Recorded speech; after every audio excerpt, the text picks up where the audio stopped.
Good morning students. Today we are going to start this topic processing fibers into wool. मतलब जो हमें fibres मिलते हैं तो फाइबर में से हम वूल को कैसे प्रोसेस करते हैं, कैसे ट्रांसफ़र करते हैं.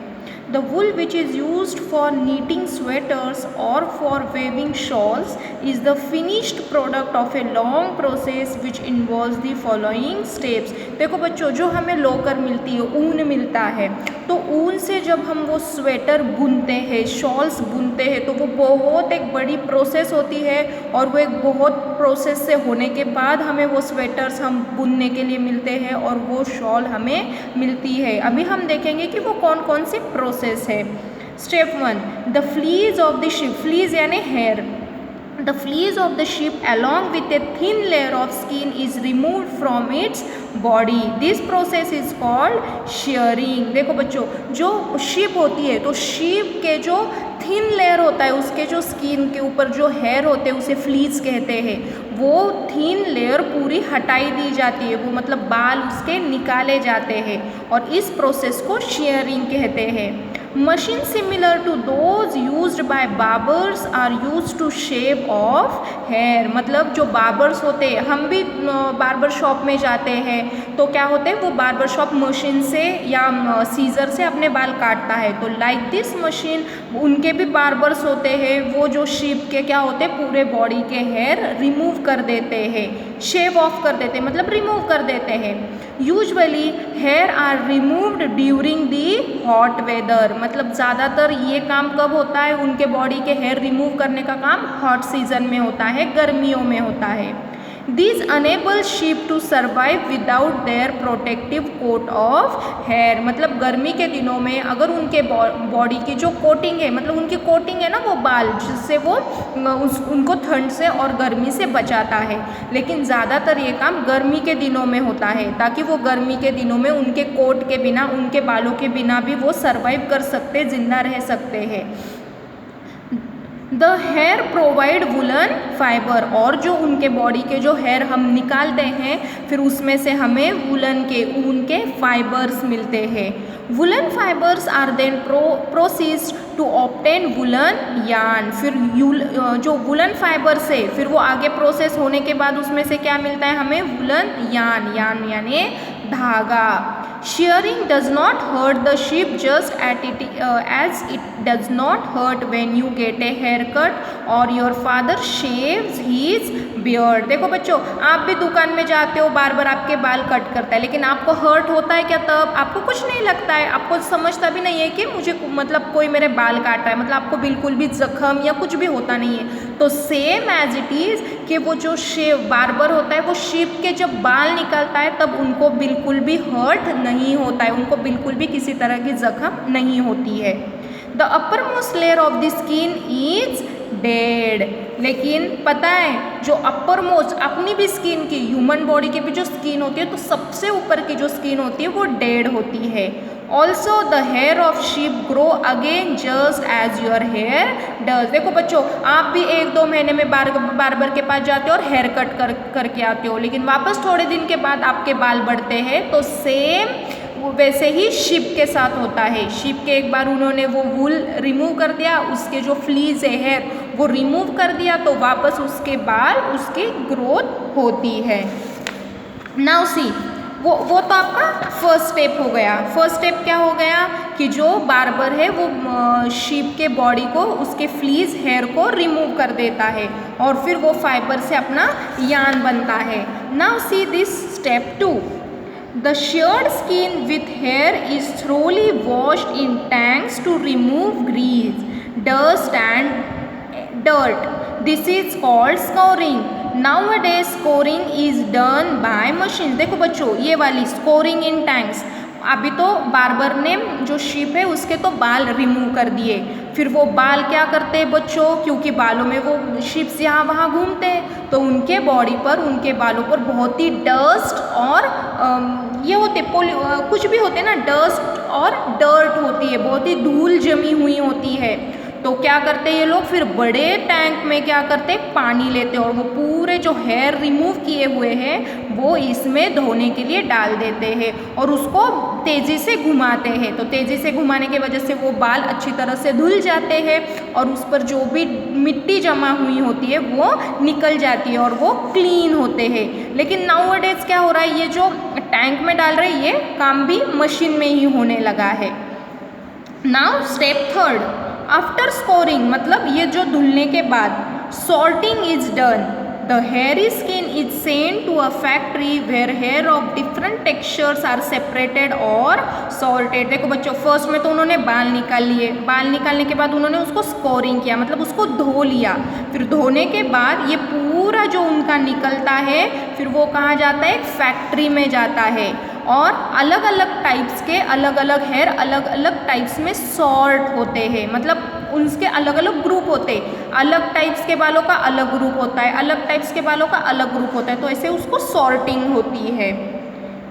नाउ स्टेप 4, ये स्टेप 3 हो गया। Step 4, the small fluffy fibres called birds. देखो बच्चों, मैंने आपको बोला हम जब दुकान में जाते हैं तब हम ऐसे कहते हैं कि मुझे बहुत ही सॉफ्ट वाला स्वेटर चाहिए, बहुत ही सॉफ्ट वाला जैकेट चाहिए, ऐसे फ्लफी चाहिए। तो ऐसे फाइबर्स को क्या कहते हैं, बर्ड्स। ऐसे बालों को हम बर्ड्स कहते हैं। Are picked out from the hair, मतलब जो सबसे सॉफ्ट हेयर्स होते हैं तो इसमें से वो सबसे पहले उठाए जाते हैं, पिकअप कर लेते हैं। These are the same birds which sometimes appear on your sweaters. मतलब देखो बच्चों, कभी कभी आपने बिल्कुल भी वुलन वाला स्वेटर लिया तो उस पर आपको छोटे छोटे से ऐसे वाइटिश ऐसे जो शाइन करते हैं ऐसे बाल आपको कभी कभी नज़र आते हैं। तो वही जो फ्लफी बर्ड्स होते हैं वो कभी कभी आपके स्वेटर्स पे भी आपको दिखाई देते हैं। The fibres are scoured again and dried. देखो बच्चों, अभी तो उन्होंने उसके बाल निकाल लिए, फिर उसको धो लिया, धोने के बाद उसको उन्होंने सॉर्ट कर लिया। अभी सॉर्ट करने के बाद उसमें से उन्होंने बिल्कुल भी सॉफ्ट वाले जो हेयर है वो निकाल लिए और उसको वापस उन्होंने स्कोर किया, मतलब उन्होंने उसको वापस धो लिया और उसको पूरी तरह से सुखा लिया। उसको धोने के बाद उन्होंने सुखा लिया।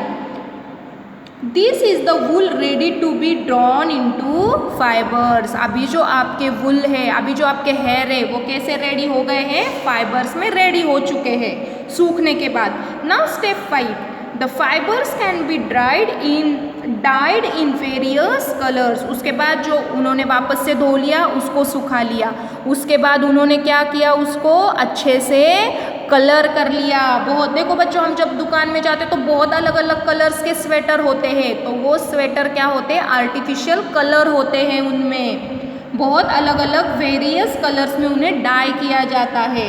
As the natural fleece of sheep and goats is black, brown and white। वैसे तो जो नेचुरल ये होते हैं, नेचुरल जो वूल होती है वो कौन से कलर की होती है, बस ब्लैक, ब्राउन और वाइट। लेकिन जो अलग अलग कलर्स अभी हमें मार्केट में मिल रहे हैं तो वो आर्टिफिशियल कलर उस वूल को दिए जाते हैं।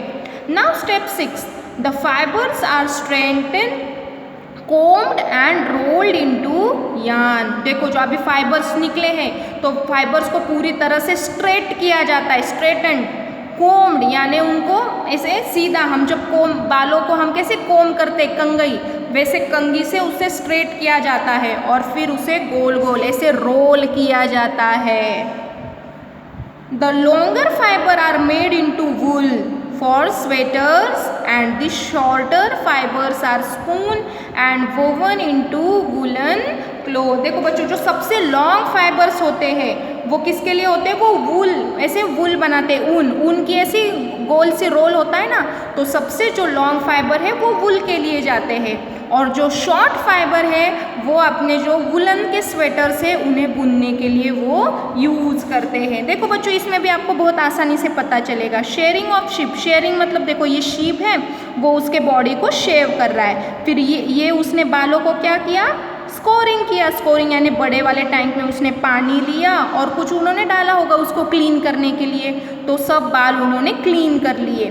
फिर क्लीन करने के बाद उनको फैक्ट्री में लेके गए, फैक्ट्री में उनको सॉर्ट किया कि छोटे बाल अलग, सॉफ्ट वाले बाल अलग, कड़क वाले बाल अलग, तो ऐसे उन्होंने अलग कर लिया। फिर उसके बाद उन्होंने वापस उसको धो लिया, उसको अच्छे अच्छे कलर दिए और उनको सुखा लिया। फिर सुखाने के बाद उनके ऐसे रोल करके उन्होंने छोड़ दिया, मतलब ताकि ये बिल्कुल भी अभी रेडी हो चुके हैं। Now we will see next page, occupational hazard. देखो बच्चों, हजार्ड यानी ये डेंजरस होता है अपने लिए। Wool industry is an important mean of livelihood for many people in country. देखो बच्चों, बहुत सारे ऐसे लोग हैं जो वुल इंडस्ट्री में काम करते हैं और वुल इंडस्ट्री में काम करके उनको पैसे मिलते हैं। But sorters job is risky as sometimes they get infected by a bacterium. देखो बच्चों, जो सॉर्टर्स का जो होता है, सॉर्टर्स का काम कैसे होता है बच्चों, कभी कभी डेंजरस होता है, क्योंकि जब शिप के जो बाल होते हैं उस पर बैक्टीरिया होते हैं, और जब ये लोग वो बालों को हाथ लगाते हैं, उन्हें धोते हैं, तब वो बैक्टीरिया उनके बॉडी में जाने के चांसेस होते हैं। और अगर वो बैक्टीरिया उनके बॉडी में चले गए तो उनको डिसीज़ होने का खतरा होता है। उस बैक्टीरिया का नाम क्या है? Anthrax, which cause a fatal blood disease called sorters disease. उनके जो शिप होते हैं उनके बॉडी पर एंथ्रैक्स नाम का बैक्टीरिया होता है, और वो बैक्टीरिया जो लोग उसे क्लीन करते हैं उनके बॉडी में जाने के चांसेस होते हैं, और अगर वो बैक्टीरिया उनके बॉडी में गया तो उनको फेटल ब्लड डिसीज़ का, मतलब खून की बीमारी का उन्हें होने के चांसेस होते हैं, और उस डिसीज़ को कहा जाता है sorter disease. Such risk faced by workers in many industries are called occupational hazard। मतलब ऐसे जो रिस्क होती है, ऐसे जो मतलब उन्हें बीमार होने के चांसेस होते हैं, तो ऐसे बहुत सारे इंडस्ट्री में ऐसे होता है, तो बहुत सारे लोगों में ऐसे होता है, तो उसे कहते हैं ऑक्यूपेशनल हजार्ड। मतलब वो उनका ऑक्यूपेशन है और वो ऑक्यूपेशन से ही उन्हें बीमार होने का डर है, इसके वजह से उन्हें कहता है occupational hazard. So students, today tomorrow we will see about life history of silk moth, butterfly. Thank you.